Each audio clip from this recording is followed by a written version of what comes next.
My mother-in-law was the last person I expected to save me from my toxic marriage. Flora sat on the cold bedroom floor with her 4 children pressed tightly against her body. Greg had locked them inside again before leaving with the keys. The youngest child was crying for hunger. This was the 3rd time that month. Her arm still hurt from where he grabbed her that morning, and the bruises were getting harder to hide.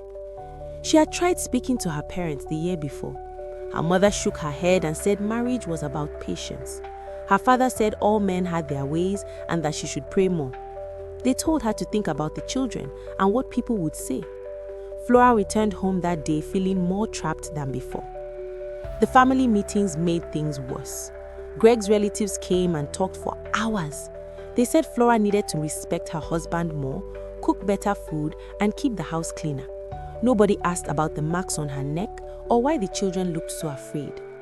After each meeting, Greg smiled until everyone left. Then his face changed. The beatings became worse because he said she was trying to embarrass him. Flora stopped sleeping well. She began counting money in secret, but it was never enough. Greg refused to let her work. A wife should stay at home, he said. Her friend slowly disappeared because he did not like her going out. The walls of the house felt as if they were closing in every day.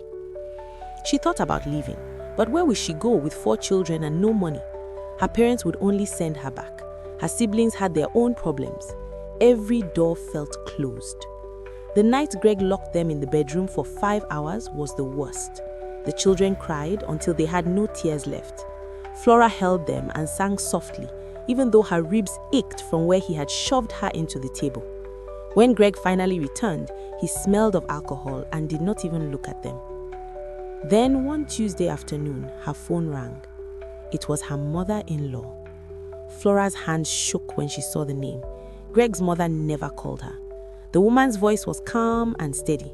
She told Flora to listen carefully and not say anything yet. She said she had been watching everything. She knew her son had the same violent tendencies as his father.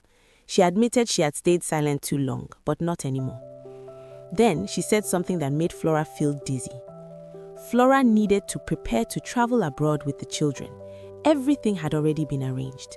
Her daughter in Canada had agreed to help. Flora could not speak.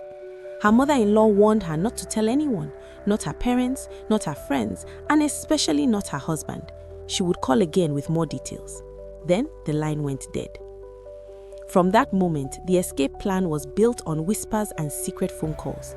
Mama Grace only called when she knew Greg was at work. Flora deleted the call history immediately after every conversation. They used a new phone number that Mama Grace bought just for this purpose. The old woman handled everything: passports, tickets, visa applications. Flora only had one job: act normal. One Saturday, Greg caught her counting money under the mattress. Her heart nearly stopped. He asked what she was doing, and she quickly said she was saving to buy him a birthday gift. He looked suspicious, but she smiled and touched his arm gently. He believed her. That night, she did not sleep. Another time, Mama Grace visited and brought a small bag for Flora. Greg demanded to see what was inside. His mother said it was only clothes for the children. He opened it and checked. On top were shirts and trousers. Hidden beneath were the important documents Flora needed. Weeks passed. Finally, everything was ready. Mama Grace called Greg and told him she was lonely. She said she wanted her grandchildren and daughter-in-law to stay with her for a few days. Greg refused immediately. He said Flora belonged at home taking care of him.